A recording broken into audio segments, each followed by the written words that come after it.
You're watching Footy Fantasy. It is your steady thing, go meet your football needs. Banter from rivalries, he sure you go receive. From EPL to Champions League, your eyes go see.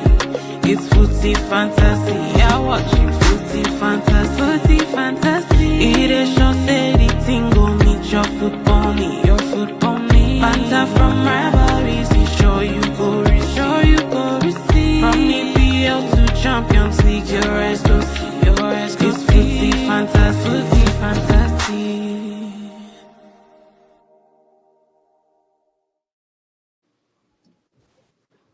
We are live. We're live. We're live. Welcome, welcome. Another episode.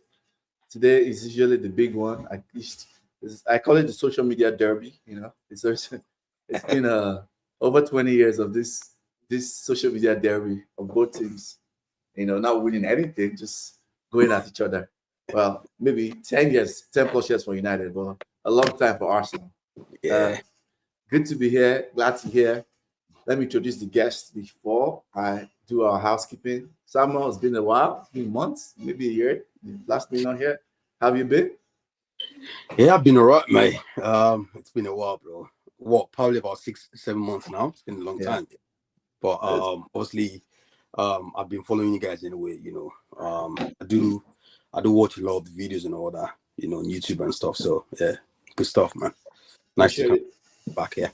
Appreciate it. Chuki, Daily Man, thanks for coming on as always. A pleasure always. Thanks for the invite. Yeah, I know you missed our United season preview a couple of weeks ago, but I know you have a lot to get off your chest. Let's get at it. Okay, also United fan. The most optimistic United fan I know, I think, in my opinion. Okay. How are you doing today? Yeah, I think I'm doing well, you know. Of course, Sam is in a good mood, you know. Of course, he'll be happy that, of course, he'll give you all the platitudes about the podcast. If Arsenal won, if Arsenal had lost 5-0 or 8-2, he'd have been saying it's the worst podcast ever. Shut it down. Okay, true. That's true. Okay, before we dive into the, let's do quick admin. YouTube, Footy Fantasy. We are currently on 2K subscribers. You know, subscribe, like, share. You know, road to 2.5K. We're growing, so help us subscribe. We're also on Twitter, Footy AD Fantasy, Instagram, Fantasy Footy, and the theme music, you know, that you heard was from our friend of the house, also United brethren, Soji, SJ Music. You can find him if you want any more theme music. You know, hit him up. Let's start. I guess it's only. We'll start with the winner of the game. Oh, I have to score wrong. I was like, wow, that's what I wanted in my head. Okay, never mind. Samuel. Yes, boss. You guys got a dub again in Old Trafford. This is like your second one in like 3 years, right? Second in 3 years. Yeah, something like that. Yeah. I can't remember last time you actually lost there, man. It's been a while. But yeah, I mean, today's game, bro. Honestly, I feel like we've got a long way to go, man. At the point in that game, right, I thought we were gonna get a draw, or we're gonna at least consider a goal, something like that, because it got to a point, right, we were actually struggling, bro. I'm not gonna lie to you.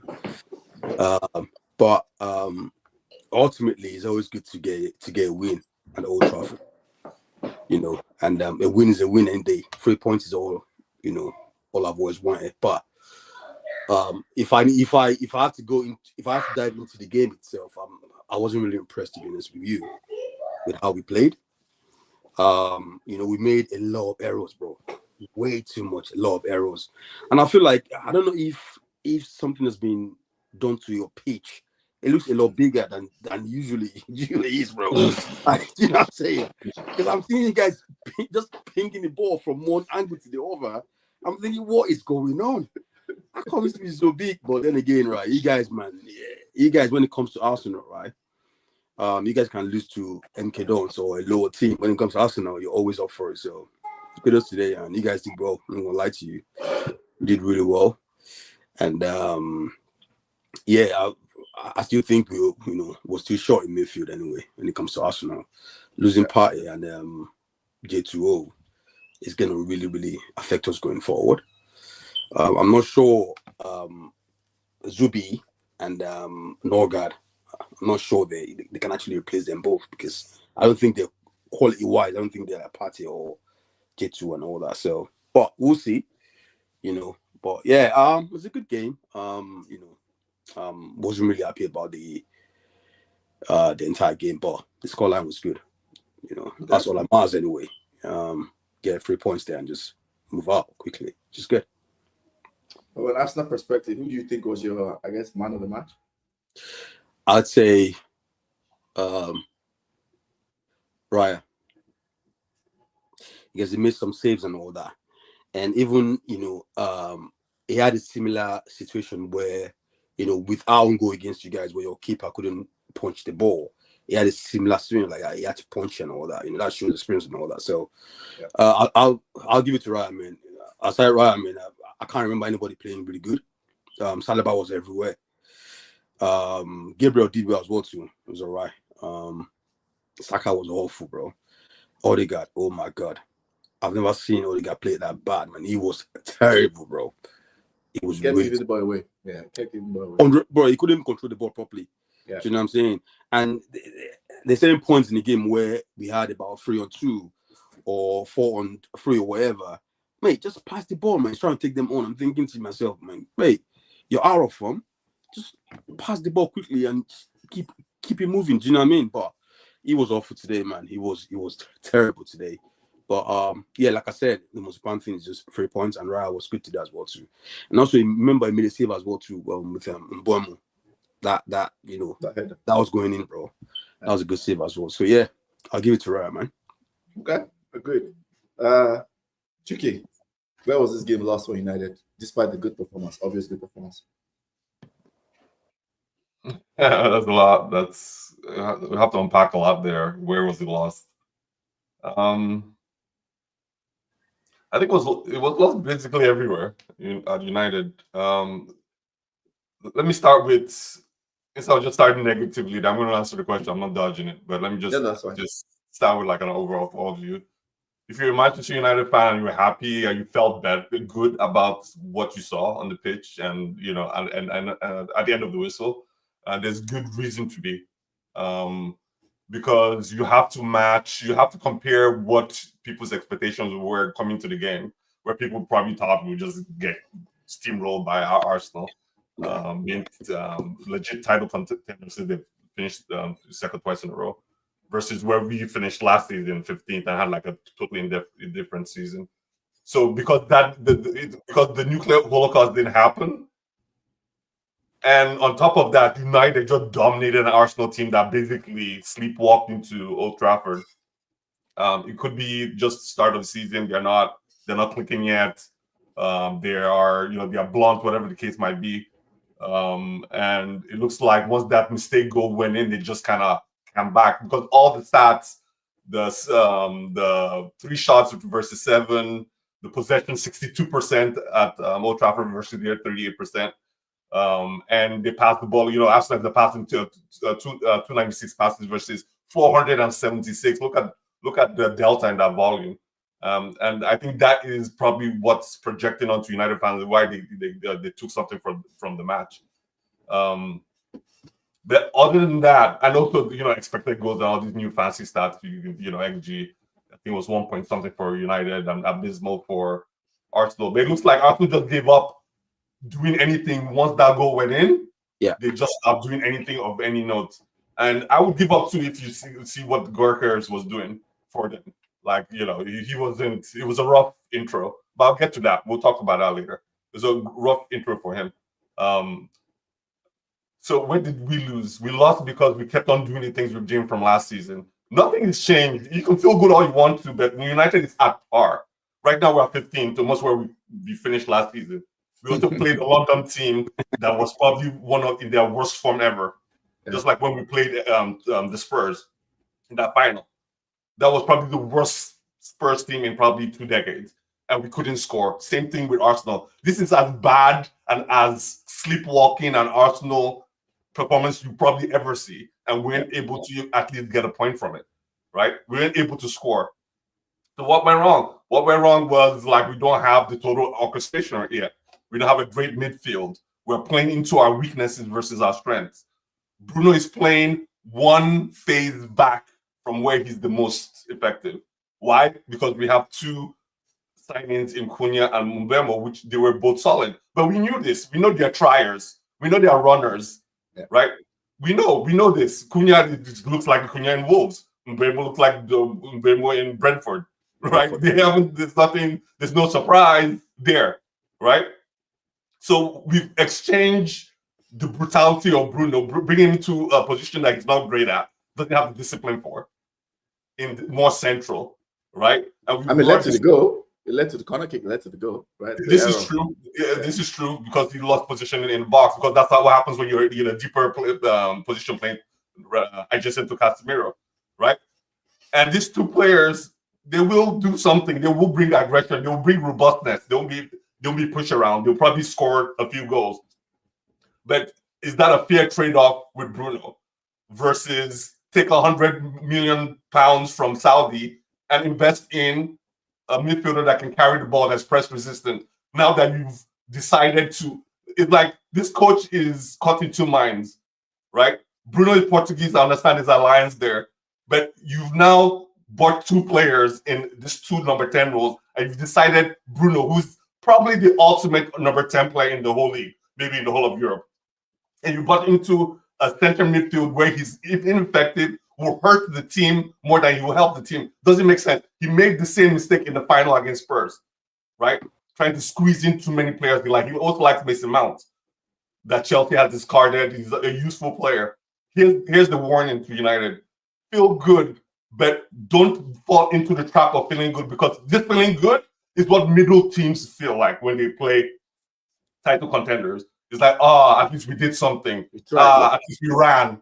At least we've it's a great way to lose. This is mid-table poetry, right? This is mid-table poetry, right?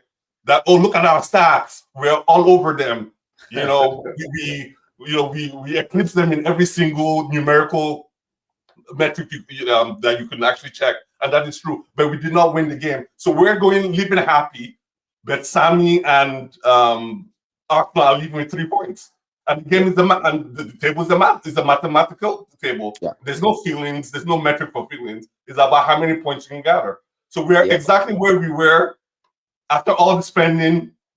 Same thing. If that game finished, if they play 25 more minutes, I doubt we will score. I mean, maybe we would, maybe we will not, but Arsenal defended for their dear lives, and that's what they needed to do to leave Old Trafford with the 3 points. So it's 50-50. Yeah. Great points. Before I go to KA, let me take comments. If Becker say happy Sunday service, well, I don't know who you support, but I guess maybe that sounds like an Arsenal fan throwing shade. But it's okay. We'll take it. Oga Kwame says, Nafaga Davidis, look at his smug face. Yeah, I found him. He ran away, but I found him. Somehow, I found him. Oga Kwame says, what do you make of Gyokozuna today? I heard the streets are calling him Gyokaku. Man moving like Swedish Benjani. Right. Can I just jump in on Gyökeres today, right? Yeah. I feel the entire team struggled today. So I'm not going to even pick on Gyökeres as well, because if you look at it, right, this is his first game in the Premier League, right? Yeah. And we've got Odegaard that's been here for how long now? Do you know what I mean? Years and years ago, he struggled to that as well too. So the entire team, even Saka as well, to struggle all through the game as well too. So the entire team struggled. So I wouldn't pick on him at all today. I'll let him out today. But I feel like, the struggling is not even him alone, his entire team entirely. Do you know what I'm saying? We struggled badly today. At a point, Saliba was everywhere, bro. Do you know what I'm saying? I'm thinking to myself, oh my God, what is going on? And so we Gyökeres, he's gonna get better. And he's gonna score goals anyway. I'm very sure about that. If players like Merino could score goals for us, then I feel like he's more clinical than both Merino and Kava and Bruno. I mean, there's no way he's gonna get chances in games anyway. So he's gonna struggle. But today was a tough lesson for him, right? Now he knows that this league is totally different from the Portuguese league. And I'm very sure as time goes on, he's going to get used to it. And it's going to get better. I'm sorry, I don't mean to interrupt. Hasn't he played in EPL before? No, he hasn't. Was it Championship? It was at Brighton for about 3 years, and he only played all these other cup games or whatever, Carabao, FA Cup, and all that. He never played the Premier League at all. Oh, like EPL. Okay, I see. All right. Yeah, so EPL. Like, the league itself. Yeah. Understood. So, yeah. Okay. So I guess Chucky took the approach of looking at it using Mourinho's favorite quote, like when he says, you can keep the ball, keep the possession. I'll go home with 3 points. That's the approach Chucky used. From your point of view, what were the pros you saw from this loss? If you saw any pros, okay. I saw the pros that United kind of have the respect of the big teams. I think a lot of things with United is that United kind of lost the respect of other teams. Other teams could just come and just slap United around. But I think when I'll go back to Jose's first season, I remember we played City. I think KDB scored the first goal, and it was very cagey. And I was like, well, before that, City were beating United quite regularly, dominated possession, Moyes, LVG, those managers. But when Jose came in for the first half an hour or so, City were it was 50-50. Then City scored and I brought the game open, and City realized actually United aren't that good and just dominated us for the rest of the game. But I'll say it looked like United were actually, a team that could pin teams back. Last season, United would not have pinned teams back. I'll say I just after the game. So that's a positive from me. Another positive is, United have players that play with aggression and purpose. Mbeumo and Cunha, they're level up from Garnacho and Rashford. And in my opinion, they're level from Garnacho because the thing about that game is that, again, last season, Rashford and Garnacho would have been taken off at 55 and 60 minutes. But I think there's something about players now. Technically, I don't know. You could say we've not seen a lot of them. Technically, to say, okay, what are they like? But at least for that effort, at least for that kind of getting into positions, posing a threat, being direct. You can't leave. I saw at one point you can't leave Mbeumo one-on-one. Teams have got to the position where they could leave Garnacho and Rashford one-on-one and say, okay, what are you going to do?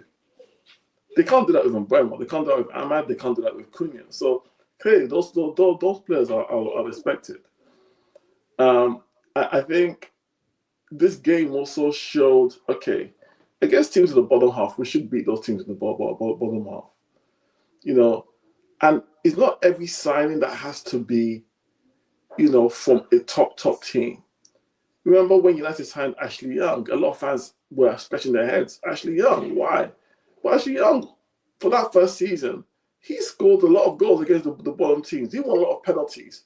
The classic Ashley Young went to the box and put the brakes on, and you went to the back of him as a penalty. He did that for United. So I think it showed that, okay, United headed in the right direction. It also showed where there are gaps in the team. And I think it's similar to the point that Chucky made. And I said this, how many times did I tell you this? Take the 100 million from Saudi. United aren't going to get that offer again. It's better to get off a player a year or season early than a year late. United has to start being proactive. And that Monica bought Baleba. No. Then put Baleba in that position Bruno played today. And United maybe win that game. There are ways of squad building. I think it showed these are bad and good. It also showed the need for a goalkeeper. I honestly think Amorim played Bayern there because he knows that Radcliffe is not a fan of Onana after the comments last year. Fair enough, there were a criticism of Onana's ability. And we saw Bayern there last season against Newcastle, etc. And Aston Villa last Glasgow of the season. So do they really want this for the next 37 games? No. I wouldn't be surprised to see United buy a goalkeeper in the next couple of days. And it might be Donnarumma, since Trafford is played yesterday for City. Or it could be the guy at not Antwerp, the other team. I can't remember their names. Not Vitesse. Anyway, the Belgian or Dutch guy. But I think they will see a goalkeeper come in and a midfielder come in.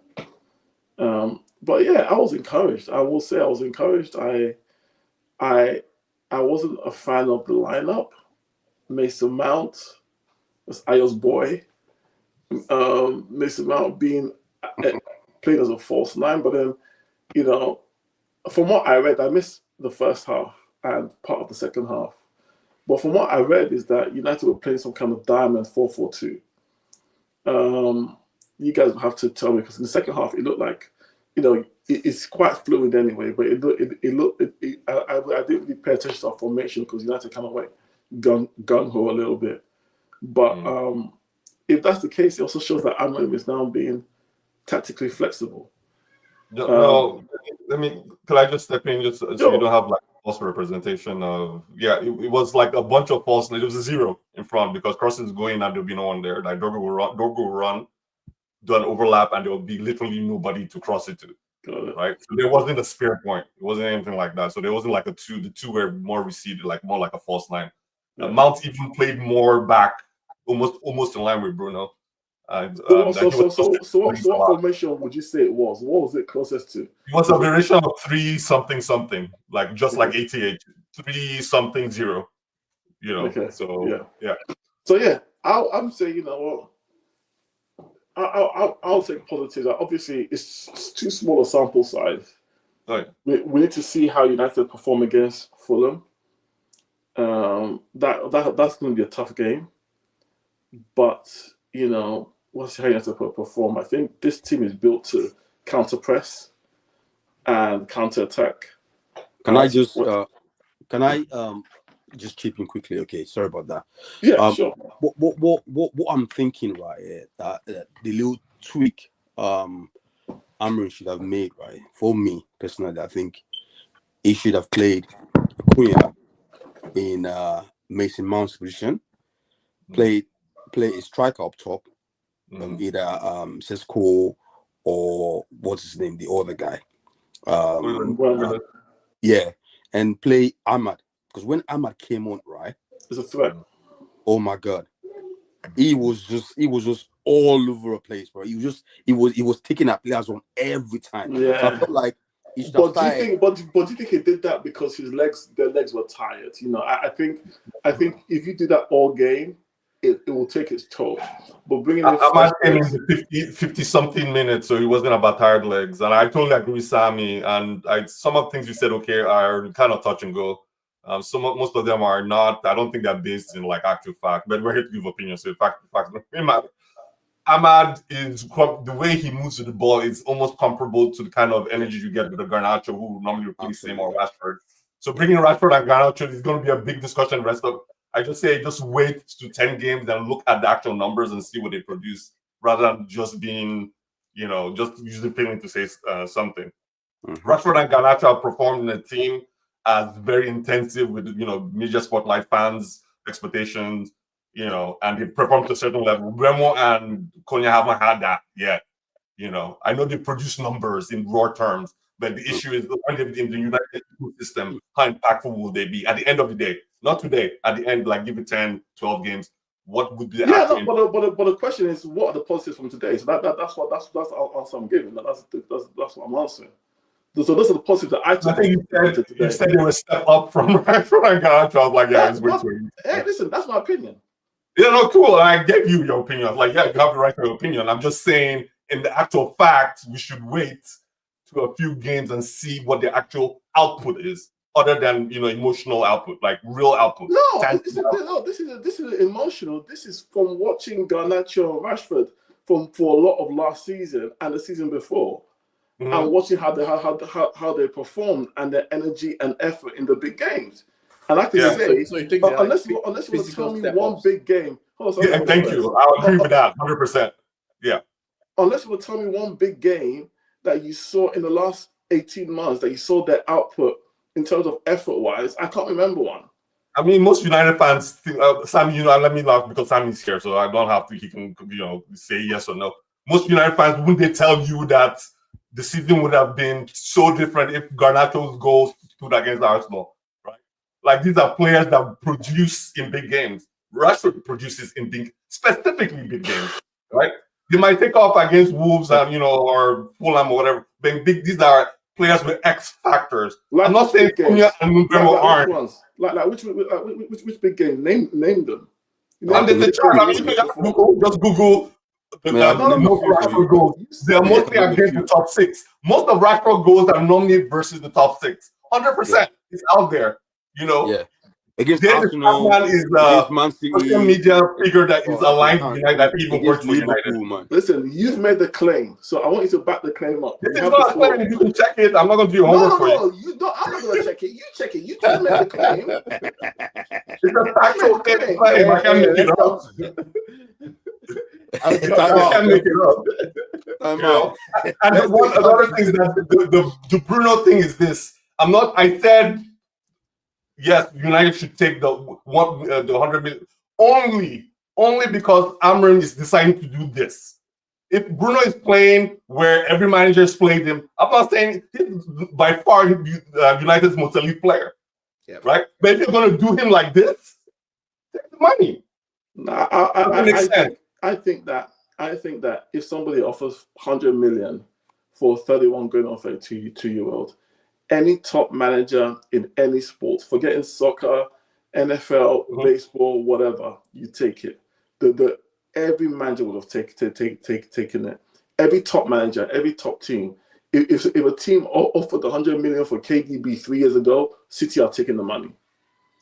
I don't know about that because Bruno is what he is to United. United without Bruno is really not a top 10 team. I hope you know this, right? I'm sorry. I grew up when United. I'm talking about now. I grew up in one summer when United sold Hughes, Ince, Kanchelskis. Those were the linchpins of the whole team. Yeah, and brought in these unknowns and won the league. So I think it is doable. I don't think. No, that's apples oranges. And you give another apples oranges when you were talking about United will bring Ashley from Villa or Valencia from, can't remember, West Brom or something. I can't remember where it came from. Wigan. Anyway, Wigan, thank you. A little bit different when your team isn't winning, you don't have a baseline of champions, and you're now bringing in more gambling fodder, right? So and I'm making this point, especially in our big WhatsApp group, there's a supplement versus replacement. Liverpool and Arsenal, they're going to supplement. They're getting more people, and they don't care where they drag them from. It's good. But Liverpool sold Coutinho. Coutinho was sold Coutinho, and he was their best player by an absolute mile. Go look at that Liverpool team that Coutinho was. He wasn't their best player when they sold him. That's okay. Salah was already there. Salah was their best player. But Salah hadn't peaked yet. It wasn't Salah was saying. Salah's first season, he's got. What are you talking about? His first season, he's got. There's literally a meme from Oga Kwame saying rubbish about Salah on the Facebook group, and his first season, he's got 30 plus. Come on now, Salah was clearly their best player. Like halfway through, everybody knew that Salah, and that was why they could do that deal. Okay, let me do my own review. I think you guys have started, so that we can move on. First, let's take comments. Oga Comment says, Chuki, I completely agree with your assessment. I want to remind you, however, that Arsenal is not our competition this season.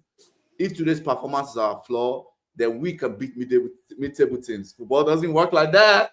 No, it doesn't. It doesn't work like that. But let me say my assessment. I think United played well, better than we probably expected. But like Chuki said, and maybe okay said, but Chuki said mostly like, do we know it is Arsenal at their full, fitness, full?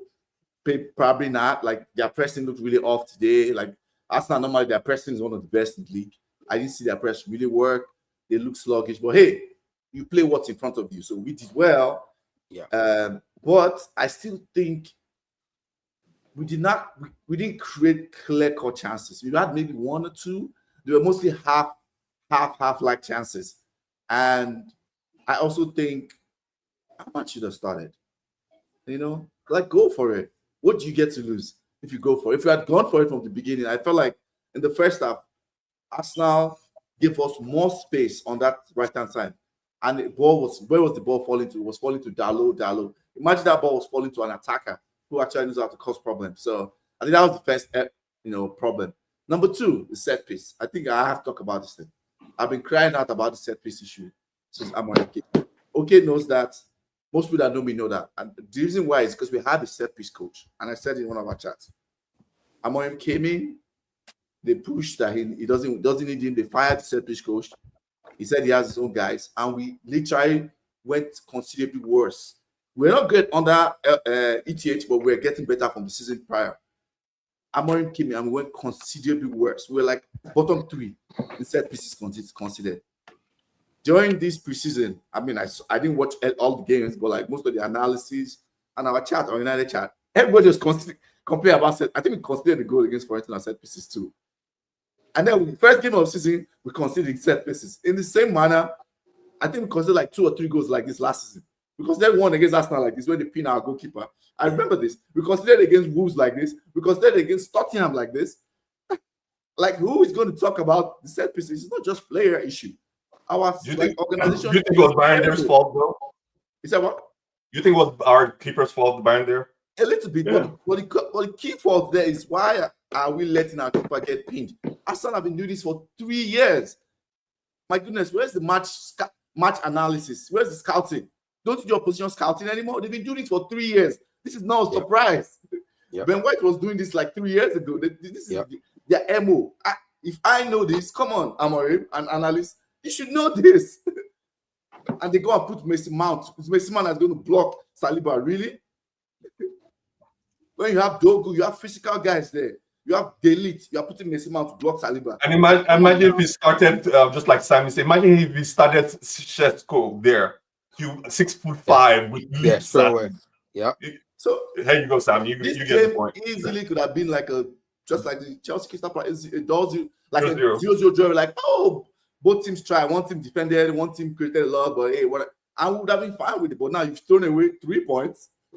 Okay, let's say 2 points. You've thrown away 2 points by not doing basic set piece preparation. So I'm someone that I pay attention to details a lot, and I think a lot of United fans, like Chucky said, they love this try thing a lot, which is fine. We look better than last season, but the real test is going to start from next week.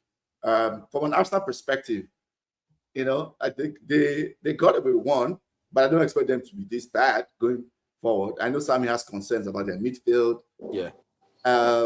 Maybe there will be concerns, but I think they will be fine. In my opinion, when I look at them, I think they'll be fine. As long as they don't get big injuries, I think they'll be fine.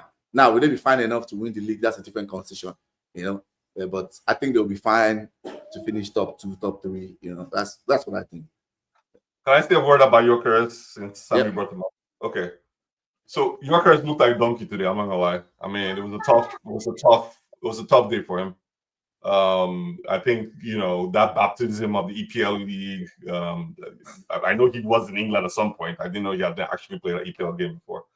I think it was a little rough. But here's the bigger point. If I had a choice, I'll go with what Arteta did versus what Amorim did. Right? The new player, you done a little preseason, put him out there because he's gonna be your starting day striker. It's just like American football. You're starting the quarterback. What's the point? What's the point of saving your striker, who is going to be your starter, to play against a tired, like a weak? Why are you simulating the wrong simulation? In coaches, we always say game like. Especially that like American, like when if you ever do take your coach back, your responsibility as the coach is to give your player the most optimal game-like simulation they can when you're to basically accelerate their development. Arteta throwing him in like that is actually accelerating Gyökeres's assimilation into the EPL versus Sheshko coming in. Yes, to get the applause, but you're running against weak players that are already entrenched in defense. That's not a great simulation, right? So everybody's going to talk about Gyökeres, but he's 1 game ahead of Sheshko in now their EPL assimilation journey, which is better, regardless of how pathetic Gyökeres looked today. Okay. Ray came in clutch. I guess before we moved on from the Arsenal, Ray, give us your thoughts about the game. You guys going at 3 points in Old Trafford. What are your thoughts? Yeah, no, thanks for having me. Sorry, I was a little behind. Yeah, okay. So I'll start with the end of the game. A win, clean sheet at Old Trafford, first game of the season. Those are all the good things, because no matter who you play, first game of the season is always tricky, and especially United, it's always a tricky place to go, regardless of the form of both teams. Again, think of it, both teams are starting fresh, so I knew it was going to be a tricky game, so I'm happy with that. Now, the performance side of that game was very interesting to me, because I think Raya was probably man of the match. And I think it's a reason credit to United. I will give credit United, playing with the wing backs, going out wide and stopping us from being able to build out. But the performance for most of the Arsenal players, honestly, it was pretty incredible to watch. Again, you can make excuses, first game of the season, but at the end of the day, if you're going to be in the Premier League, you need to be able to get going from day one. I think a couple of things. Gyökeres, I know I kind of jumped in at the end there. It's going to take a while to bed in for sure, but I don't know why. It seems like we were just getting the ball and just hitting it. This is the first half. Just getting the ball to Gyökeres, not necessarily with a plan.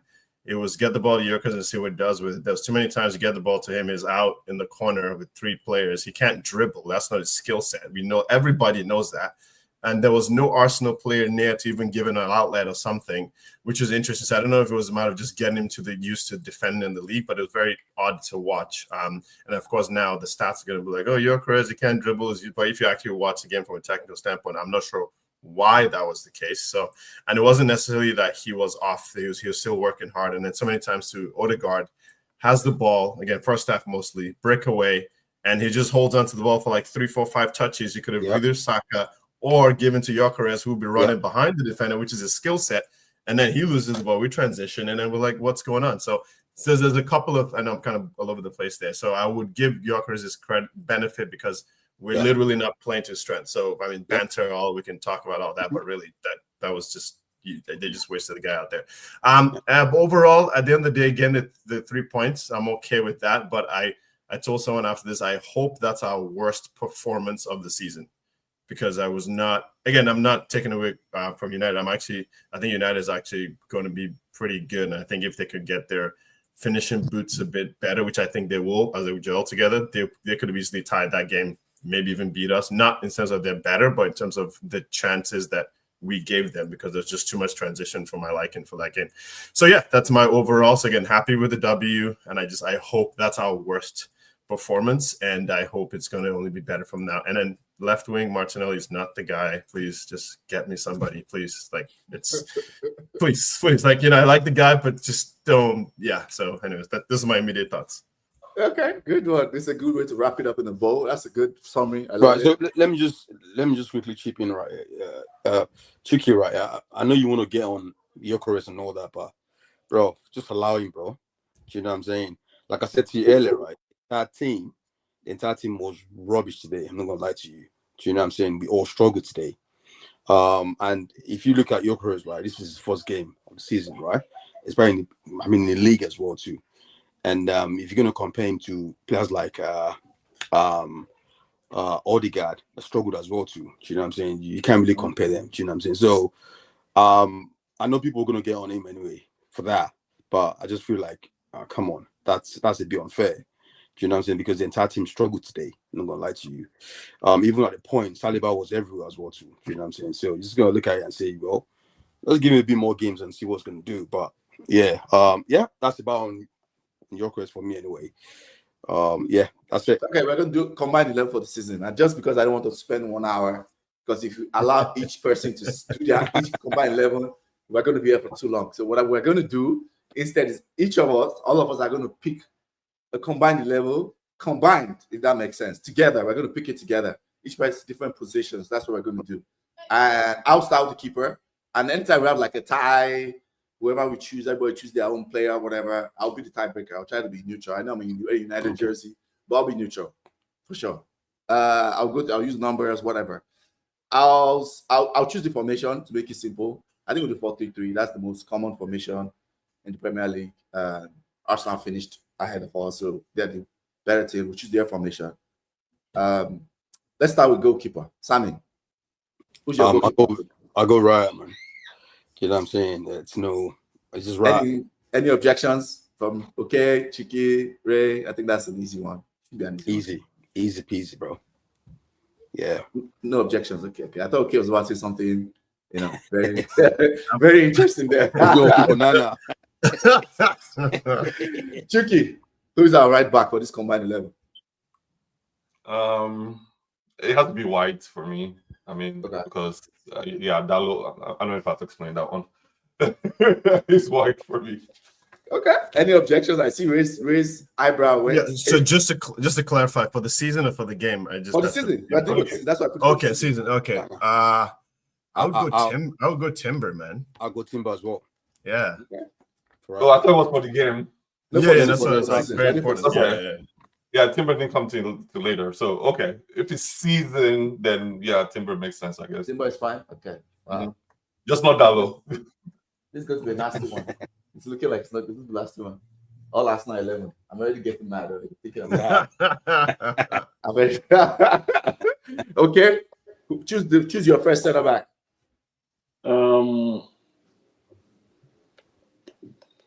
Euro. Yay! Okay, Euro. Okay. Any objections? Absolutely. Yeah, that's my hand. I'll go with the French sensation. I think he was the best French defender on the field today. Yeah. I'll go with Euro as well. You go Euro. Okay, so we know where the tiebreaker is coming. We can go with Sal. I'll go with Saliba. I'll go with Saliba, man. Come on. Yeah, Saliba, man. Saliba. He's done it season, twice, bro. I mean, for the entire season, bro. Come on, it's gonna get better, man. He's done it twice already, anyway. You know, like top. So we have a tie. We have a tiebreaker. Okay. I'm going to be unbiased. Trust me, I'm going to be unbiased. I don't trust you, bro. I don't trust you, man. But go on, then. Go on. No, I'll go with Saliba because I actually think, funny enough, when Euro first came, before he got injured, it was shaky. There were a couple of shaky games I remember, like Southampton guy. Actually, he got better when he came back from his injury the last 2-3 months. That's when this looks like the guy that Madrid wanted. I rate him anyway. You know what I'm saying? I rate him anyway. I like Euro. For sure. Yeah, it's just in the top 11 of those two teams. Just no now. Come on. No now. Yeah. Come on. He'll be my third choice of center back out of those two, and then he'll be the third. So anyways, I'm jumping ahead. Okay, Ray. I know we are since they all play to the Euro, 100% on air drills, 91% pass accuracy, 61 passes. Bro, it was one game, bro. One game. That's why we have the season. That's why we have the season, man. The season. Maybe I should have done game. I probably have done game. Now that I think about it, because this is going to be an all-outside, almost an all-outside level. I'm having one person that I'm going to fight. Yeah. Okay. Second center back. Ray. Gabriel. Yeah, I think there's no arguments there. We don't have anybody. Yeah, Gabriel. There. Now we go to left back. Sammy, who's your left back? Should be easy. Left back. I think for now I'll go with what's his name? This guy. Luke Shaw. No, not Luke Shaw. Carl. Dogu. And Shaw is dead. He's dead food, bro. Dogu, yeah. I go with Dogu. Oh yeah. I guess. I feel like he's. See. How can you go with Dogu when Luke Shaw is better than Dogu? I don't think so. I think Dogu better than Luke Shaw. It's based on today. So that's the thing. Today now. Dogu's better than Luke Shaw. The recency bias. Yeah, today, right now, he is better. Based on what? But the season, bro. The season, remember. Bro, yeah, the season as well. I think he's gonna get better. Interesting. Okay. I'm telling you, bro. Interesting. Yeah. Because I think this. Okay, let me put it right. I think defensively, right, is better than Luke Shaw. I don't think there's any manager in the world. Right? Let me put it this way. I don't think Luke Shaw. If you're playing a 4-3-3, defensively, man. I can't think of any manager in the world. Now, I'm not in their mind. Don't get me wrong. That will take Dogu over Luke Shaw as a left back. That is. Think of what you're saying. No, honestly, yeah. Honestly, right. In a 4-3-3. I'll pick him. Yeah. Shehu says Raya was the man of the match. Yeah. Shehu just says Calafiori. Calafiori. Okay. That's what he says. That's his own pick. So Chucky, do you have any objections to that? I think if Amarin catches sense, he's not gonna catch sense. And if you reverted to a formation system, I think he always starts Dogu in front of Shaw, and Shaw comes in like, at the end of the game, something like that. So 2 weeks ago, he called Shaw world class. 2 weeks ago, he called Shaw world. 2 weeks ago, I'm gonna call Shaw world class. Yes, I think Ole called what's that guy from Arsenal that came in? Sanchez world class, and he sold him like 5 days later. So just leave the politicians to do what their politicking thing. Let's talk about real. Let's talk about the action. If he went a forward system on 60% of the games and EPL, he's going to start Dogu there. Then he's going to bring him up and he's going to push Shaw in 100%. Shaw 3 years ago, yes, but this Shaw, This Shaw is done, man. Physicality, he's physically done. He really is. Yeah, it's done. You guys think the ball says technicality is very good. Even his passing was so good. I was watching it. He was but physically. But physically it's gone, man. Yeah. Gone, man. Over a whole season, I have to agree with this all. Okay, I agree with you. I love Shaw, you know that. But like over a whole season, do you think we can get 15, 90 minutes on Shaw? Okay, think about that. This is 15. We will not get 15 minutes of let me ask you something. Let me just ask you straight up. Just call it straight up. You think Shaw is busting forward, overlapping, putting crossing and running back to defend? Or for 70 minutes? It's gonna break down. Technically, don't forget in a 4, you have to do it less Dog is having to do more in that wing back system, right? But in my opinion, I've seen Dogu play, and Dogu is a good player, but technically he's nowhere near Shaw. Like, it's not even close. But we're not talking about technically, though. You can argue he's on the up, though. Yeah. You can argue he's on the trajectory, right? So if he works in his defensive side, and I'm just saying, like Shaw's not that level anymore, but Dogu is the left wing. We're doing over the season. Vertical United level. It's a tough one. It's a tough one, actually. No, go on. Next one. Okay, so Dogu. We'll give Dogu because Okay, so we're done with the defense. So it's Raya, Timber, Saliba, Gabriel, Dogu. So we go to midfield. Who's our DM? Chucky. DM? Yeah. We're playing 43. Can we just skip DM and go to something else? You choose then. Choose one. We have 3 midfielders. Choose one midfielder. Let's do that instead. And take choose the DM. Okay, I think there's a space for you guys. Let me just Arsenal. You guys use Martinelli, or like is he your starting right? No, he's not. No, it's not to me. Right, starting right. We're choosing midfielders though, Chucky. Midfielders. You mean like? Do you mean right 10 or right 8? Is that what you're talking about? Yeah. Oh, it's Martinelli at right 10. It's 4-3-3. Just pick your guy, and then we'll pick the person in that position for him. Midfield. Martinelli is more forward. Okay, I'll do Bruno then. I'll do Bruno.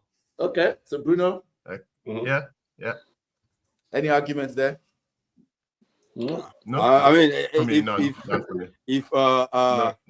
if Odegaard was has been good for a while, then but right now, he had a Bruno by standard last season. It's Bruno for me, man. Bruno. No arguments there. Okay, pick a midfielder. Easy one here, Declan Rice. No arguments there. Right? No arguments for anybody. Nope. Yeah. Right. Okay, Ray. Who's your midfielder? Zubimendi. Okay. Yeah. Okay, fair enough. Okay, yeah.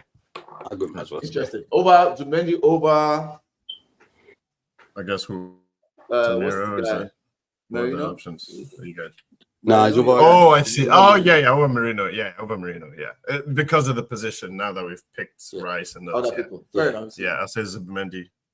For balance. Yeah, for balance. Yeah. Tactics. Yeah. I like that. You're thinking about the whole picture. Yeah.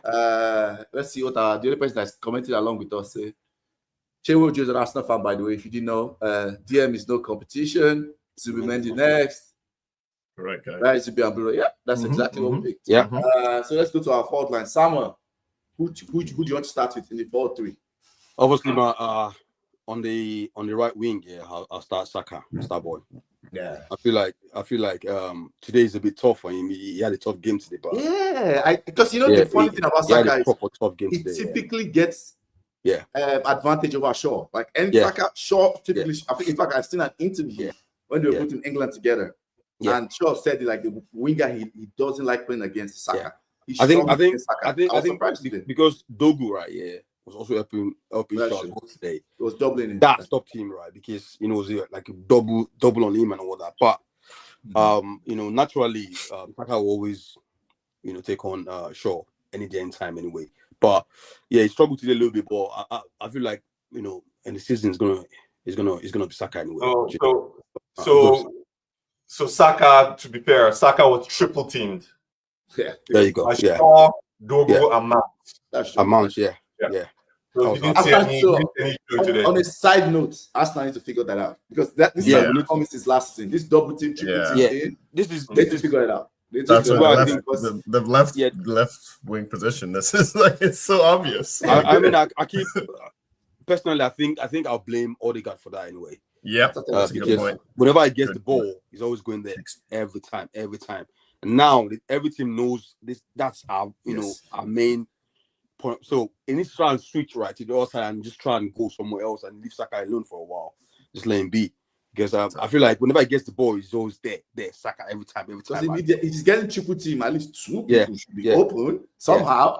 That's what I think about it. But anyways, we'll see. So we have Saka. I guess there's no any argument. Nobody's going to argue Saka.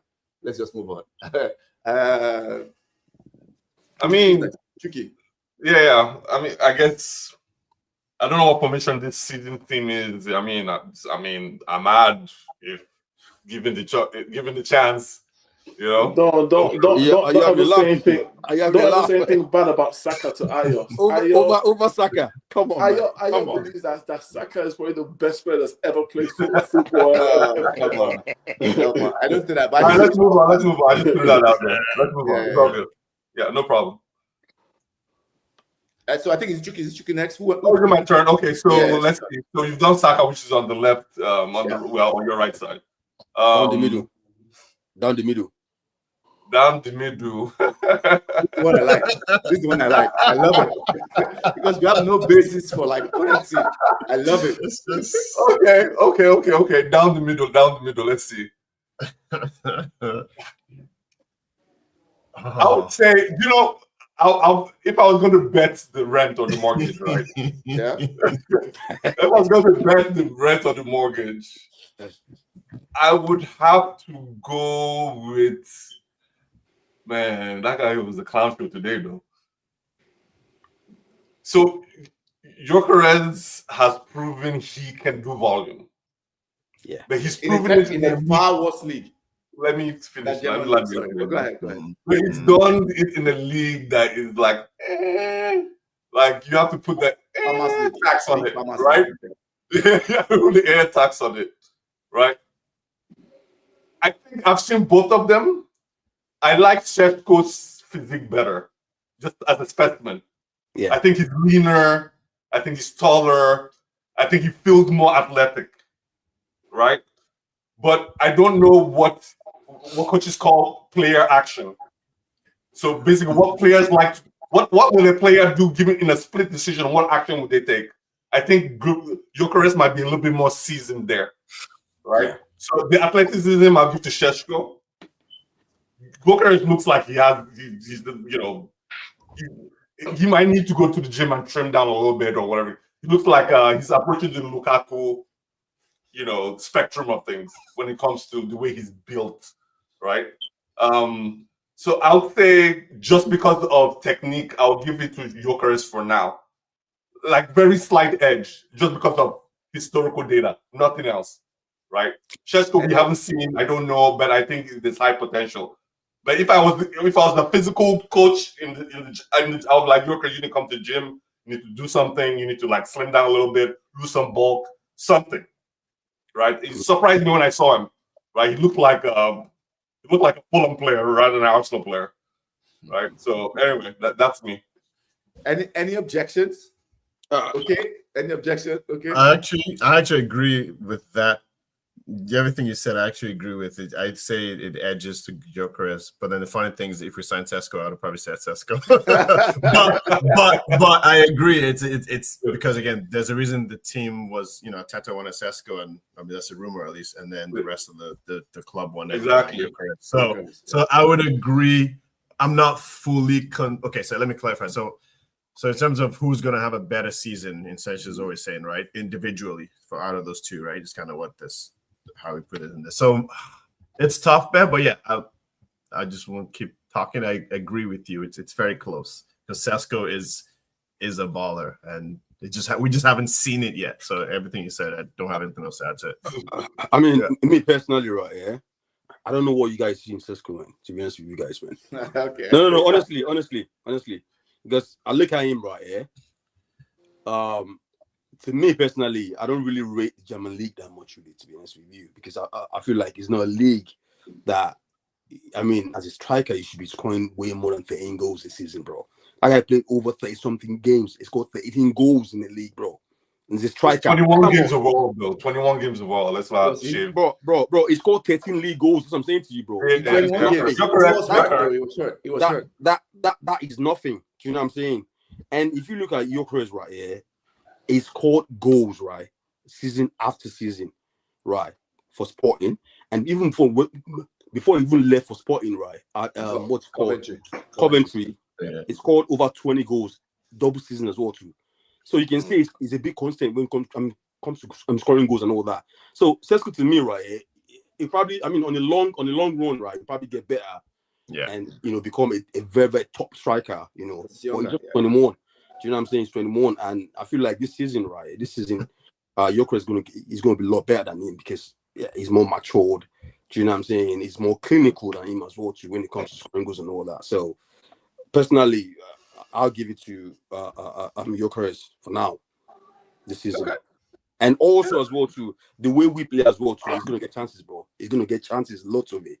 Okay. Do you know what I'm saying? So he's gonna score goals way more than you guys because I don't think you guys quick enough chances. So Sammy, if you guys make him the game plan, because obviously from this first game looked like when we got Højlund. Yep, like we had the player, but we didn't have no game plan for him. Yeah, but right, history, right, it takes that. Even when we play United, right, even if we're winning 6-7 games on a row when it comes to United, and you guys are losing games and all that, when it comes to Arsenal, it's a different ball game mentality United. No, I'm not talking about rivalry. I'm talking about your game plan for Gyökeres is not there. Can you just say that? For now, it's not. Come on, it's just one game, bro. It's not about something good to go, bro. Lots of games to go, bro. It's gonna get better. Do you know what I'm saying? So I can't really judge him based on one game. Come on, that's a bit harsh, bro. Do you know what I'm saying? Against Leeds, he can get on against Leeds and score about 3 goals against like 4. Yep. Well, so what are you gonna say? Do you know what I'm saying? So let's see what happens, mate. But I just feel like he's a lot clinical than Sesko, and I feel like he is ready right now to deliver because of his age and all that. So that's my feeling with that. I'll go with Gyökeres. Okay, simple. Everybody chose Gyökeres. Move on. So you get to pick the final forward, which is I guess left forward. Yeah, I will go with Cunha. Yeah. Any arguments? Yeah. Two of you have said yes. So okay. No, that was exactly it. I'll take Cunha straight away. Yeah. I think I'll go with Cunha, but just to bring out, you're talking about data, and I just checked it for Rashford versus Cunha. So Rashford scored 32 goals against the Big Six club. He averaged 6 goals. Basically, he scored 7 goals for Liverpool and City, and 6 goals against Arsenal, Chelsea, and Hotspur, Spurs. But for Cunha, he scored a hat-trick, which is the best ever output against Chelsea. And the only other person he scored again that was in the top league was the team he's playing for now, United. 1. That's it. So he's playing for Wolves. We're talking about the X factor, right? How many games did the Wolves win against the top team? Let's not debate the podcast. No, I'm just talking about outputs now. I'm talking about output. Ray doesn't get the context. This was an argument that we were having earlier on, Ray. Yeah. Because he says things Now I still not. You know what? I'm not deviating the podcast. Let's move on. No, you can say it. He wasn't here. Ray wasn't here. Just say it. Okay, let me give you a context. Well, I'm not going to talk more about it. He says getting Cunha and Mbeumo is a step up from Rashford and Garnacho, and Chucky disagrees. That was the context. So that's why he gave him context. Can I just say one thing? No, you cannot say it. Come on, okay. Wait, just give me 10 seconds. As Arsenal fans, right? If Saka and Martinelli were out for the season, God forbid, if they were out, if let's say you guys sold Saka and Martinelli, let me phrase it that way. Would you rather have Rashford, this iteration of Rashford and Garnacho, or Cunha and Mbeumo in the Arsenal team? I'll leave it there. That's what I was saying. Yeah, I think I have Cunha and Mbeumo. Really? I'm not really a fan of. So we're supposed to answer. I thought, I'm not a fan of Garnacho anyway. But I love Rashford. I love Rashford when it comes to the yeah. That's man. I think the Rashford hater is fine. Yeah, it's tough, man. I would, because I would have taken Mbeumo at Arsenal, so I'm halfway there with that. Cunha, because he's a forward, he can get things done. So I would take. That's tough, man. Because the specific iteration we're talking about this season, maybe we'll go with that. But let me clarify what I said. I said maybe, but in 10 games, 12 games, we'll see the output and you'll be able to have a good basis. Fair enough. Okay, moving on from the personal views. Name 2 underrated and overrated EPL teams. I went to this because a lot of people were telling me I should add a top 6 topic. I said no. I'm one person. I'm a big fan of waiting till the window closes before we do top 6 topic, because I think a lot of pieces are going to move over the next 2-3 weeks. So I said, okay, going into this season, and I guess let me start with Ray. If you had to name, let's start with underrated. If you had to pick 2 underrated EPL teams that people are sleeping on, for whatever metric you want to go, however you want to go at it, whether it's from last season, this season, transfers. Okay, so the one, I know it sounds obvious now because they beat West Ham 3-0 yesterday, but when Sunderland signed Xhaka, I was like, oh, okay, what's going on here? Like, there's got to be something here. Now, I would honestly wouldn't say I've really looked much into all what they did, but it did catch my eye. Like, I know Xhaka is not just going to come back to the Premier League for a random reason. And so in terms of those lower teams, Sunderland is one of the underrated teams for me. I would say people are kind of sleeping on them a little bit. The second one, it's a little tricky, but because it's like most teams are kind of rated, so I don't know. I think I couldn't come up with the second one, to be honest, because like in most teams, you're like, maybe just in my head, I'm like, okay, well, I can have a lot of overrated teams that I think are not going to do as good as they will do, but maybe I can circle back to the second one. No problem. And that's a good catch, because before you joined off recording, me and Sammy were talking, and Sammy thinks Arsenal should have brought Xhaka back. Xhaka back to Arsenal. Instead of getting the Brentford. Instead of no guard. That's his thoughts. Sure. Let's not deviate. That's just his thoughts. Fair. Okay, go ahead. Let's do underrated. Come back to overrated. I think I agree with Ray on Sunderland. I feel like, from what I saw against West Ham, I was like, oh, okay, what's going on here? You know what I'm saying? Then the other one I'm going to pick as well is Crystal Palace, bro. I feel like, this team right here, they've beaten Man City in the FA Cup. They beat Liverpool in the competition, I mean, personally, I won't class that as a proper football game or whatever, but there was just something at stake anyway. And again, today they played Chelsea today, bro. And Chelsea with all their World Club Cup, right, couldn't score a goal, not even one. Do you know what I'm saying? And so I feel like Chelsea were lucky not to lose. yeah, literally. Good, that was cancelled. They were lucky. Yeah. So I feel like that team, right, that people thinking they're not solid, but they're actually solid, very, very solid, man. When it comes to playing top teams and all that. So I'll say Sunderland and Crystal Palace for me personally. Okay. Chucky. Yeah, so that's an interesting question. And if I'm being honest, for overrated, I'll say Manchester United is way overrated for me. I thought we were doing underrated first. Underrated. Underrated. Oh, are we underrated? Okay. Underrated, it should be easy now. So, and you can pick any one of, like, Crystal Palace, Sunderland, Nottingham Forest.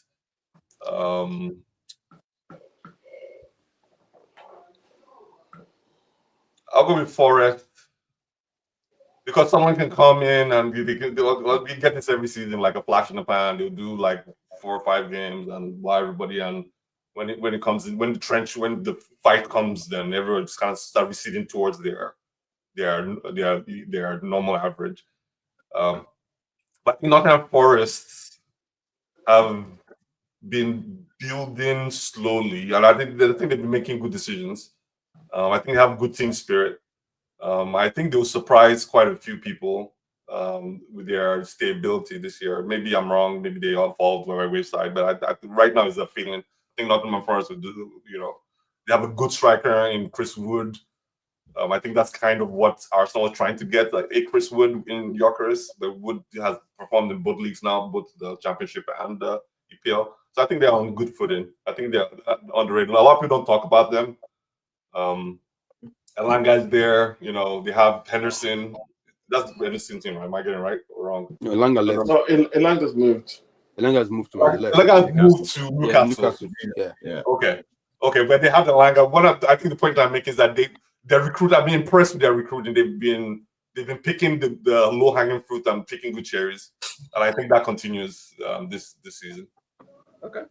Yeah. Okay. If I wasn't going to mention that, I would say Bournemouth, but yeah. Yeah, I was listening to the 606 podcast. I had a Bournemouth fan on, and Bournemouth have raised close to 200 million. I think a lot of that had to do with PSR. They had to raise a lot of money. They sold Kirkes, Howson, and the guy to PSG. I think Bournemouth just seem to always get it right. Iraola,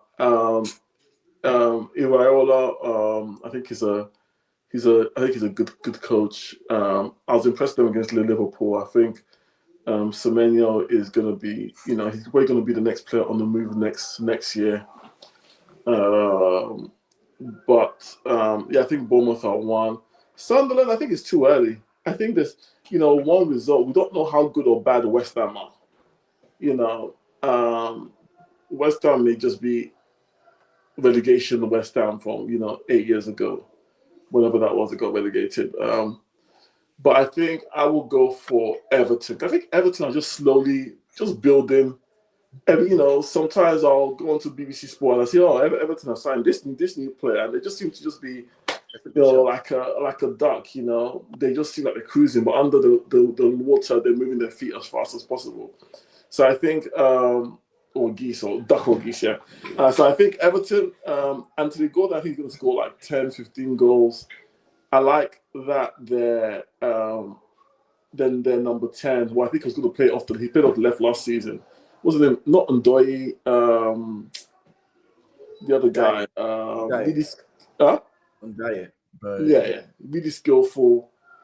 And yeah, I think Everton under Moyes, this could be prime Everton of 2006 to 2012, of that kind of like solid, maybe 5th is too high for them, but solid 6th to 10th, solidly, never in any danger.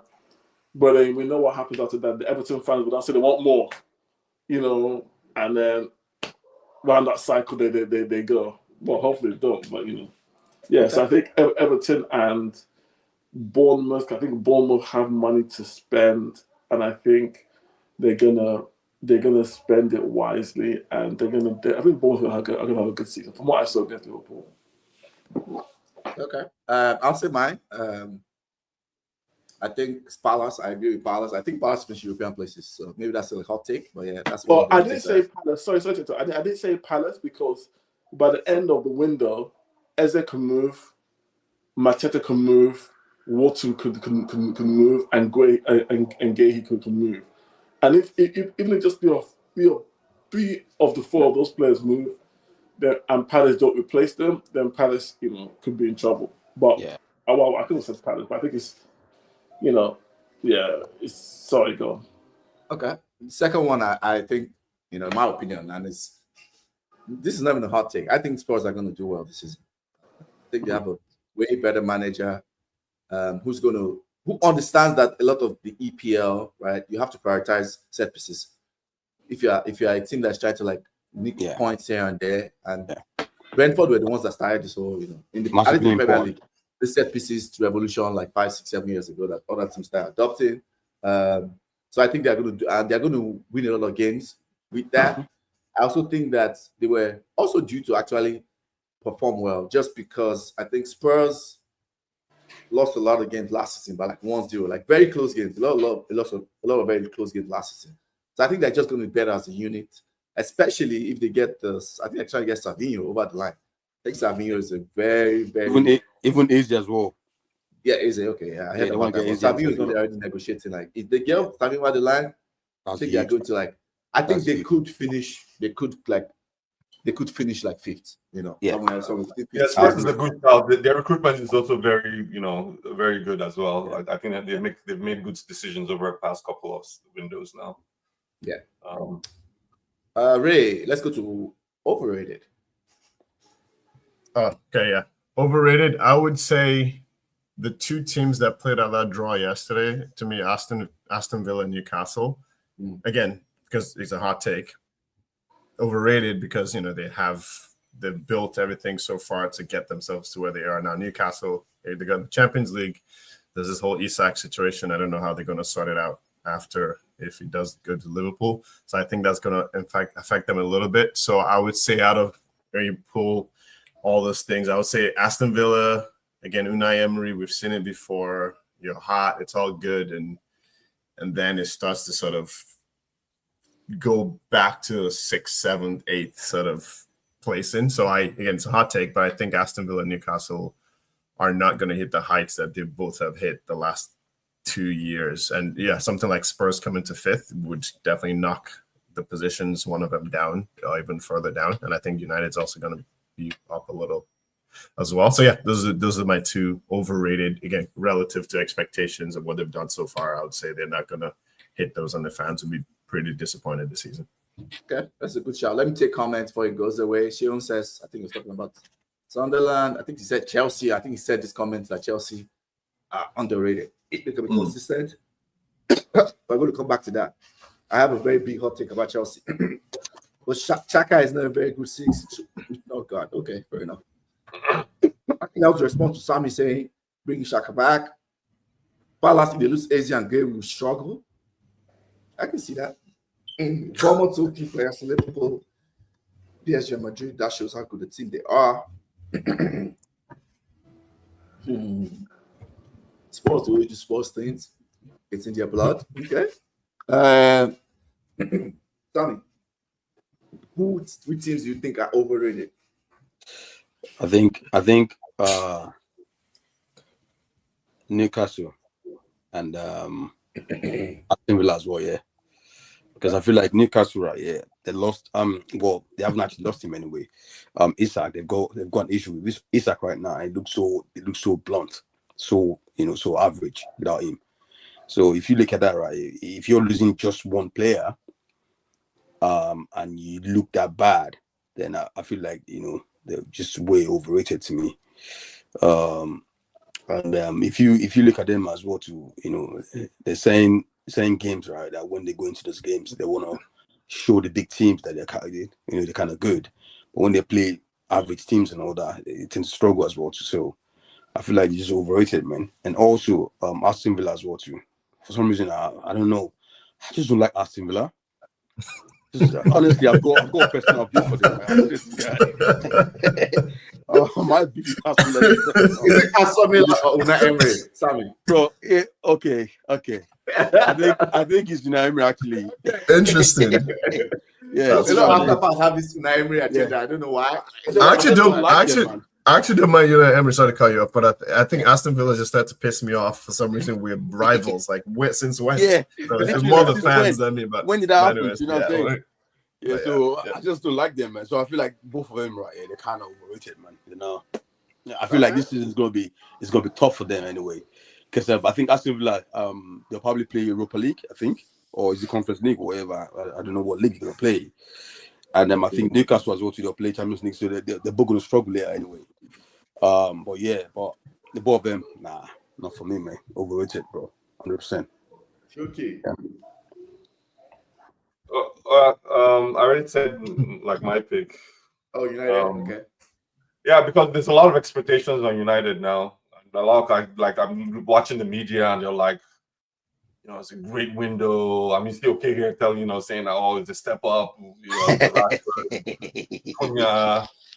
There's just a lot of emotional stuff coming up, and I don't get. Because for the past 4 seasons, for me, United is this. Because I'm a deep United fan, I just look at the table.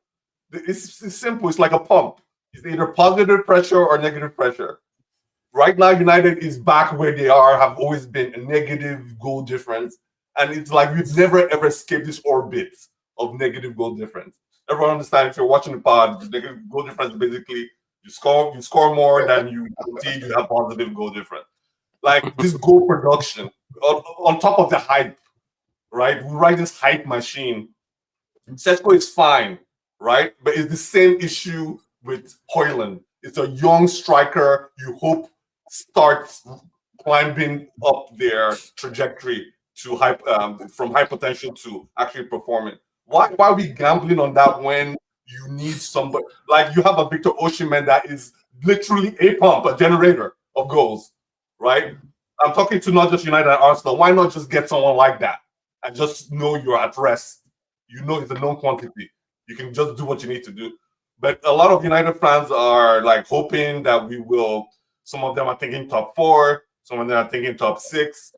Some of them are thinking about UEFA Conference League or something like that. United have been playing in Europe. They're only playing domestic cups and the league. And I still don't see anything there because the goalkeeper unsolved, the midfield haphazard with Bruno in there and not supposed to be in there. You have new recruits now you bought and you probably promised them game time. Now you have to manage their game, Cunha, Mbemo, and Bruno, and do some trade-off. Right? Striker, Šeško, unsolved. So I think we're really overrated at this point. We'll see what the season. Okay, my hot takes. I'm going to drop a couple of hot takes. Is the reverse of what somebody said for Nottingham Forest. I think they are going to really do badly this season. I really think they overperformed. Last season, like they won a lot of games where they sat back and I think they're going to struggle. I think Nottingham Forest is going to struggle this season. How many goals have Chris Woods scored? 2. Scored 2 today. Okay. Yeah, I still believe they will struggle. I'm very confident that they're going to finish in bottom half. The other one is, and I have this conversation a lot with my Chelsea boys.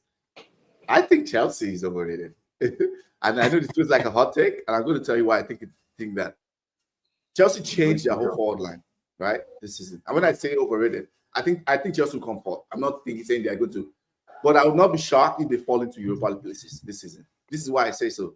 They changed their whole forward line. Jackson, I think, was a good player. They're getting rid of Jackson. They've gotten rid of Madueke. They brought in Gittins, who's like a potential guy. He's a potential guy. I know Gittins. He plays for myself. They're going to sign Garnacho. Dortmund, one side again, and that potential, right? Chelsea keep doing this role thing, and they were very, very heavily dependent last season on Cole Palmer, right? And they could rest Palmer. They could put Palmer in the bubble. He was playing 1 game a week up until the final of Conference League. They put him in the bubble. They had time to rest. Now they can't do that. Champions League, you have to play 2 games a week from September. I think Chelsea are going to surprise because some of their fans think they're going to challenge. I saw someone put in our Facebook group that Chelsea is going to win the league. I'm like, what? What? Do you think they have a reasonable safety net? Like, what's their midfield looking like?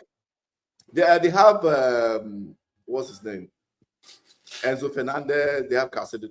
Caicedo is a very good player, by the way. Yeah, but this is what I'm saying. I'm saying that Chelsea ran hard because they could put their key players in the bubble. And despite that, they still had a point, I think, from January where they fell off badly. Chelsea ran hard a lot.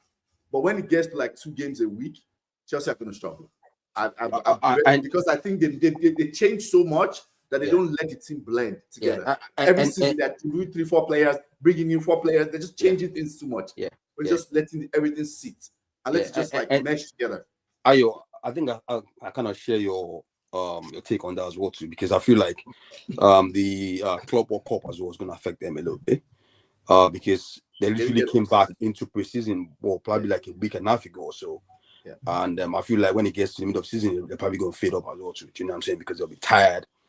And the fact that they're tired, right, and that's where you're going to see people and players like Cole Palmer is going to just slide, we just fade off a little bit. And I feel like, last season as well, I watched them last season, right, when Cole Palmer wasn't playing, when he got injured a little bit, they struggled a lot, bro. So I feel like, they kind of overrated, man, to be honest with you. Yeah. And this season, this season they're going to fall off a little bit. Yeah, I think United one is obvious, right? I mean, I'm not going to talk about that one's kind of obvious. Sammy's Villa's hit is Brighton for me with that small manager out there. So, okay, I think go ahead. I was looking at the Chelsea, but I didn't watch Chelsea Crystal Palace. So I was wondering where this is coming from. Yeah. So Chelsea Crystal Palace, Chelsea position was 72%. Yeah, that's Crystal Palace team though. I know. Yeah, they're passing. Think about the game between United and Arsenal. They're passing between. I think United hit 400 and Arsenal was in 220 something. 220 something, 568, almost 600 passes. Yeah, for Chelsea, their pass accuracy was almost 90%. Yeah, where's it coming from, Mario? I'm telling you, I'm very confident that they are going to struggle this season. I mean struggle. Let me be clear. In comparison to what some of their fans, I have Chelsea fans in mind. Okay. Second, they win the league.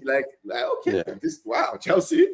I think Chelsea is not as good as those two teams. They're nowhere close to those two teams. Like the two teams that finished third, first, second. But I don't know anyone's picking Chelsea to win the league though, except maybe Chelsea themselves.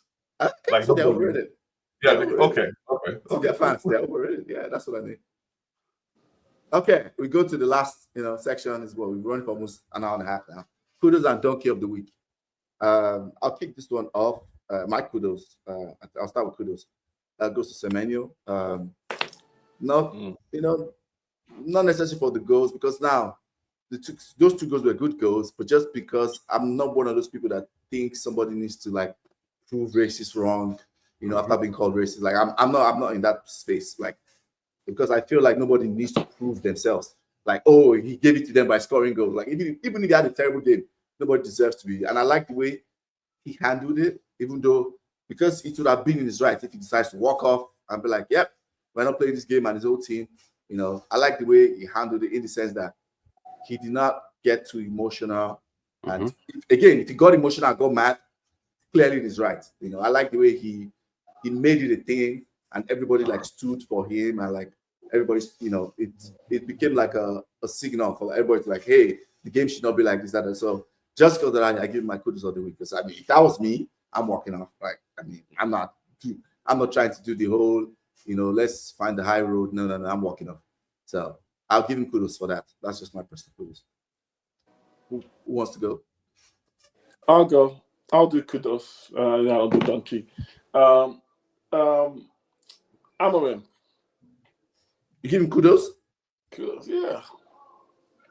Kudos. Okay. I think Amorim has something good brewing.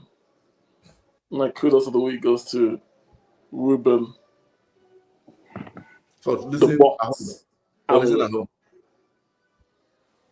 My kudos goes to Ruben. Nice hair, Amorim. Now you're trolling. I don't know why you're trolling. Self-troll. This is self-troll, by the way. What you're doing. I'm trolling. He has a tattoo as well. How many Premier League managers have tattoos? Ruben Amorim, kudos. By the end of the season, I'll call you. No problem.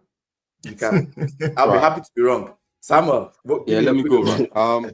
Kudos, right? For me, going to give kudos and donkey as well together or just separate? Just kudos. Yeah, you got it together. Actually, you got it together. Okay, let me do it together, right? Yeah, kudos for me is what's his name? This bomb-off player that got Michelle abused yesterday. It wasn't like yes, I mean that's it. I think he handled it properly. And sometimes right, we get emotional about and all that. And with him, right, I think he handled it properly. Even scored. I mean, though the team lost, whatever, but personally, I think he handled it properly yesterday, and hopefully, things get better for him. So kudos to him for that. My donkey of the week, right? I know it's kind of early, but I think I'll give it to AFL officiating team, right? The officials, the referees, and all that. They've been awful again, bro. I mean, the league just started on Friday, and I'm just shaking my head like, what is going on, bro? Today's game, right, alone, right? There was this tackle, right, that Taliban made on Cunha. That to me should be a penalty. Do you know what I'm saying? People won't say anything about it, but that's to me. I feel like he didn't get the ball at all. He got Cunha, and he just overlooked it like nothing happened. Yeah. And even that game as well, yesterday as well, today as well, Chelsea goal today. Why was it cancelled, bro? Give me a reason why that was cancelled, bro. I got no clue. They said the defender has to be in the wall of free kick, has to be at least 1 feet away. And I don't know how VAR measured it from there, but they say they measured there. But bro, so it doesn't give an answer to the defense. They say it should have been That's very an true. indirect free kick. Measure it? So indirect free think kick, about right? What you're meant to do is bring the ball back. Say, okay, indirect free kicks, play again. You can't just chuck away that goal like that. Come on. Come on. That's a wonderful free kick. These people, right? Yeah, they call up all sorts of rules and all that and just say, let's go. Let's go with it. So already to me, right, yeah, the league is early, but they're messing up big time, man. And I'm gonna give them donkey of the week straight away, man. They're all that, mate. Like these people, man, they're pissing me off already, man. And it's way too early for that. It's too early, man. I'm telling you, bro. Yeah, that's mine anyway. Who's like Ray? You wanna go? Yeah, I'll do the combined one. I think I'll do different from what you guys have done, but I would say Sunderland is my kudos of the week. I think it was a good return back to the Prem, and West Ham. Again, I think the donkey of the week for me, because I think the season is going to be pretty disastrous, and this is just step one of many disasters along the way. So I might as well just give them the donkey to start with, because I'll get tired of giving them during the rest of the season. So yeah, I think kudos to Sunderland on that. So Sunderland Newcastle is going to be a fire game. That's gonna be a cracker, bro. Can't wait. Chiki, have you gone? No, I haven't gone. Okay.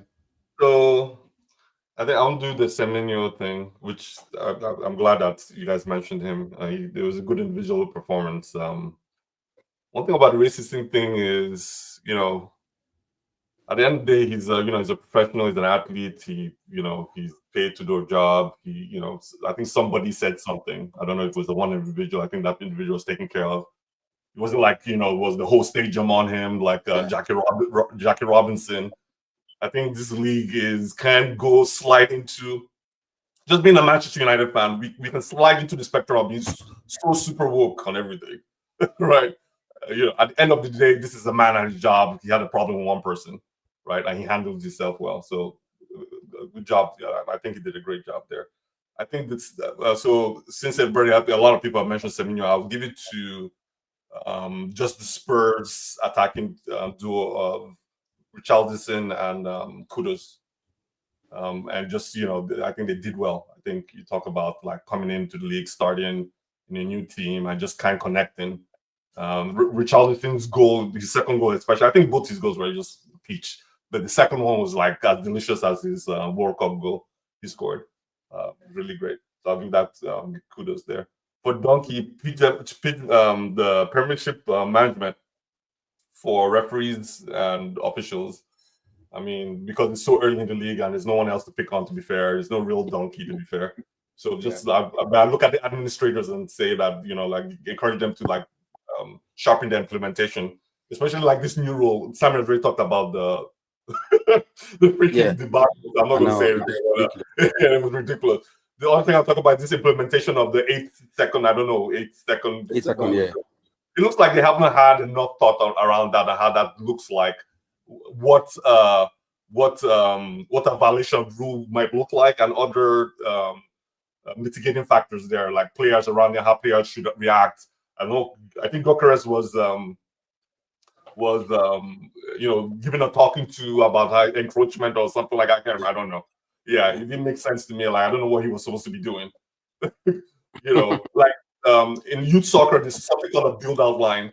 A build-out line is where players should stand a certain distance away from because they're youth players. You want to encourage youth players to build the ball, but you kind of have people on top of them because now they're making errors and making mistakes. So they have this thing called a build-out line where they literally have a cone where you can't cross till they've brought the ball out a certain distance, right? And maybe that's what they should do if they're going to implement this rule, or they should find something that is consistent, because you don't want this ref to do this, the next ref to do that, and now you're introducing more inconsistencies in the game, and we had enough of those already. So that, to me, I give the PGMO the donkey. Okay. We'll take from comment. Chiu says Kudos is Raya and Semenyo. Donkey, the Liverpool fan that racially abused Semenyo and Konsa. Oh, I didn't know that. Okay, I didn't know that. Okay, I didn't know that either. Wait, Konsa plays for Villa though. That's interesting. Yeah, I guess it's giving it to both of them, the fan and Konsa, I think. Oh, okay. Okay, I was like, what? I was like, it's everywhere. I was like, this guy has like a reputation of doing this, and they let him. Wow, I was like, okay. The Crystal Palace go getting chopped up. It's a rule issue. You cannot be within the space of the wall. It's a stupid rule, but rules are rules. Okay, fair enough. Did not know that. So G says the Kudos goes to Eketike. That's a good cameo. Donkey's PGMOL. Oh, he got the red card. Okay, sure. Yeah, they explained it. Yeah, that makes sense. Sorry, I was all over the place. I guess my donkey is. I guess I'll go. Sorry, quickly. That Liverpool fan, I recently abused that dude. Right? What's his problem, bro? He's on a wheelchair, bro. Like, come on, bro. You should be nice, man. People like you are nice, mate. You should be nice. Like, what are you doing, mate? No, honestly, bro. Like, if you're not nice, bro. If you're with that condition and you're not nice, bro. Then what are you doing? Like, you should be the nicest person ever, mate. You know what I'm saying? He may. I was just thinking about it now that you said it. He might have some form of mental defect. Well, possibly. You never know. Okay, was he arrested or something? Yeah, he was. Yeah, okay.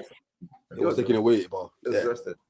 To wrap it up, I guess my donkey of the week. I'll give it. I know someone mentioned West Ham. It's Graham Potter, man. And my donkey. I'm giving donkey. Not because I think any less, because I always thought it was a good manager, okay, but not for like big club. But why did he take that West Ham job? No, that's why I give donkey. Like, I knew this was I looked at that squad, I looked great. When the one took the job, I'm like, why this guy take the job? This is a job that's going to like lower your reputation, and he's continuing like he should have taken that job. Yeah. West Ham recruited like crazy, in my opinion. They're recruiting. They just recruit like it's all over the place. Yeah, their midfield is just full of like players who cannot build, who cannot receive the ball under pressure. Like weird, they have a weird squad, and he should not take that job anyway. But he's not doing the best. Also, let's because he's a coach. Your job is to maximize the talent in front of you, and he's not. They were terrible last. That was the one team I kept watching last season. I was like, oh, this guy is doing the worst job at Amorim. Last season, if I can see that, I was like, well, you are doing a terrible job. So Graham Potter is doing a terrible job. So. I think that's the end of the pod. Thank you guys for coming. Hopefully next time I'm with an Arsenal fan is for an L and not a W, but it's okay. It's always a pleasure, man. I think so. I think he took the West Ham job after having a bigger club, and the Magnite accounts with it. Maybe he's avoiding the big job. Yeah. He won't get a big job, by the way. Let's be clear. He's definitely not getting a big job now by taking this. No. Yeah. Because there's lower and not performing. Yeah. That's all right. Come for the end of the show. Chuki, Sammy, okay, Ray, thanks for coming. See you guys next week. All right. See you guys. Like, share, subscribe. Road to 2.5K. We are out. Cheers, guys. Thank you. Cheers. So. You're watching Footy Fantasy. It is your steady thing will meet your football needs. Banter from rivalries, he sure you go receive. From EPL to Champions League, your eyes go see. It's footy fantasy. Yeah, watching footy fantasy. Footy fantasy. It is sure say the thing go meet your football me. Your football me. Banter from